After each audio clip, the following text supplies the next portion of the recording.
Hello internet world, I am back with another video for you on the Geekanoids channel, and in this video I'm going to be unboxing one of Panasonic's very latest bridge cameras. This is the Panasonic Lumix FZ1000 Mark II. Now this was very kindly delivered to me extremely quickly by Clifton Cameras. They do fantastic service, brilliant packaging as well, and they got me this out super quick after release. This is a personal purchase, so this is not a loan product or a sponsored video in any way, but I can't wait to share with you my unboxing experience. If you do want to pick up one of these for yourself, then check out the links in the video description. If you're in the UK, definitely check out Clifton Cameras. So this is a 4K capable 20 megapixel 1-inch sensor bridge camera with a really long range zoom lens. I think it's a 16 times zoom lens that also has an articulating touchscreen, HDMI output, clean HDMI output. So in a future video I will be bringing you a live broadcast done with this very camera, so do stay tuned for that. So let's unbox this without further ado. In the top of the box you can see there, which is just some information about some accessories printed on the top of the box. And in this pack here, we have got a quick start guide, a more in-depth instruction manual, and also some details about warranty and accessories. So an information pack in the top, as we would expect. I can't remember the last time that I personally opened up one of those packs. I normally go straight onto the website. A little tip for you. We all use our computers nowadays and our tablets. I always go straight to the website, download the PDF manual. If you're on an iPad or another tablet or your computer, it makes it super easy to actually search for the feature that you're looking to use. And it's just so much quicker, so much quicker. So this is what it looks like when we open the second section of the box. We're into the lower section. We've got some accessories in here and a strap. So let's have a look at the accessories first, and then we'll move on to actually looking at the camera itself. So we get a Lumix branded shoulder strap. We also get in with the accessories a hood. So we get a lens hood to go on the front of the lens. We also get so this is a lens cap, and it also comes with a little sort of lanyard type connector, or little tiny sort of connector so you don't lose it. So this is the little pop-on 62mm lens cap, and also a little cord as well so you don't lose it. So that would indicate that this will take a 62mm filter. If you want to put a UV filter on there or just a simple lens protector, then you can do that.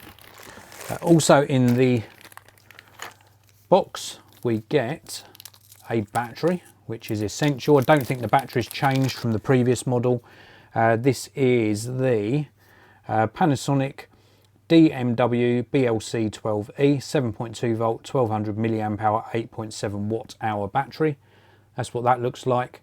Now of course I always recommend that you use original batteries, but I do know for Panasonic ones there are some decent third-party batteries available. No external charger now. I think the last version did come with an external charger. This one you charge via micro USB to USB, so you charge it in camera. You can get external chargers, but just looking in there, is there an external charger? No, there isn't. There is a USB power brick. So USB cable to full-size USB to micro USB, and then a Panasonic branded 3-pin UK charger with a USB socket on the side. Obviously if you're in another country and you've purchased this camera, you will get a country specific power adapter inside the box. I think that's pretty much it for the accessories. So let's take this cloth bag out and have a look at the camera itself. 16 times zoom lens on here, 20.1 megapixels, 1-inch sensor. I'm pretty sure it's a touchscreen. I'm pretty sure it is. One thing that always puzzles me is why don't they ship it with the lens cap on? Perhaps it's a fear of it scratching it or coming off. So 25 to 400 millimeter zoom lens, a really smooth ring on the front of this lens as well. This looks nice. This immediately when I've picked this up, this feels very nice in the hand. Really feels nice. Nice sort of deep grip to it and a nice solidity. Really do like that. So let's run round some of the controls. Let's start with this side. So on this side we've got a little tiny flap which we can open to reveal a 3.5mm microphone port, so you can actually plug an external microphone in. There's also 2 function buttons, well actually 3 function buttons on the side of the lens. These can be assigned to whatever you want them to do. The bottom one allows you to zoom right in at the 400mm end of the range, or at whatever point you want to, and then if you lose your subject, because if you've zoomed in a long way and perhaps it's a sort of small subject, sometimes it's difficult to keep track of it. If you push that bottom button, it will zoom back out, allow you to find the subject in the center again, let go, and then it'll go back out to the focal length you were at. Really cool idea, really good implementation as well. On this side here we've got a flap which reveals the micro HDMI and also the micro USB. And then across the top we've got like a zoom rocker, shutter button. We've also got function button number 4, record button, function button number 5, and then we've got the on-off switch here, and then we've got the mode dial, and then on this side we've got the shooting mode dial here as well. So, oh, and a hot shoe of course on the top with a little cover on at the moment. And then round on the back, I'm going to have to read this as I go because this is a fresh unboxing. We have got function button number 8 just here. We've got some flash for the flash popping up. Have we got a diopter adjustment? Diopter adjustment underneath the live view focus EVF. And then we've got focus modes and AE lock. We've also got another function button and a quick menu. And then we've got playback, display, 4-way rocker, OK button in the middle, and then a function number 7 button just down here, which also doubles of course as the trash can or delete button.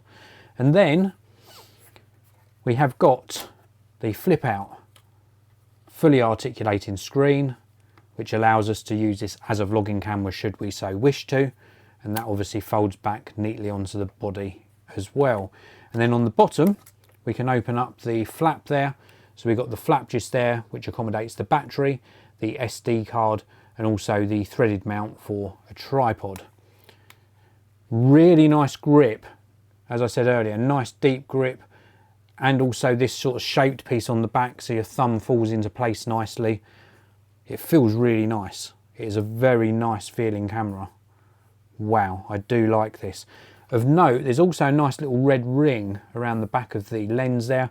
There's also a little bump stop just there as well. Little rubber bump stop on the bottom of the lens. So when you're placing it down, I suppose that's just to give it a little bit of protection so it lifts the lens up off of the table or desk you're putting it on. Stereo microphones on the top as well. So you can use the built-in microphones of course, or you can use the 3.5mm microphone jack. And we've also of course got positions here, these little tabs left and right, metal tabs coming out so you can attach your shoulder strap. Now as I mentioned at the beginning of this video, I will be bringing you a live broadcast, so you'll get to see firsthand how this will work. I'm hoping, and I will detail this in the live broadcast as well, that I can have the battery in the camera and actually be charging the battery whilst plugged in to the mains. So camera in use whilst charging, that's what I'm hoping for, because then that will make it a lot easier for me to use for the live broadcasts. And if this delivers a good performance, so I urge you to tune in for that live broadcast. If you think it's a better quality than the current camera I'm using, then I'll use this for my future live broadcasts as well. So that'll be interesting, so do tune in for that. But that's it. It feels like a really solid camera. If you're after something that not only captures 20 megapixel images in JPEG and RAW, but also will capture 4K UHD footage, so you can capture UHD video on this as well, up to 30 frames per second, and also has really good optics and that really good 1-inch sensor. If you're after something like that where you don't have to worry about changing lenses, because this has got a 25mm wide angle through to 400mm lens, if you're after something like that, this could be your next camera. This is the Panasonic Lumix FZ1000 II. Check out the links down in the video description to where you can pick one up for yourself. If you enjoyed the video, please do hit that like button. If you're not subscribed already, please do subscribe. I do a new tech video pretty much every single day. And if you enjoyed the video, hit that like button. I'll see you in another video very soon.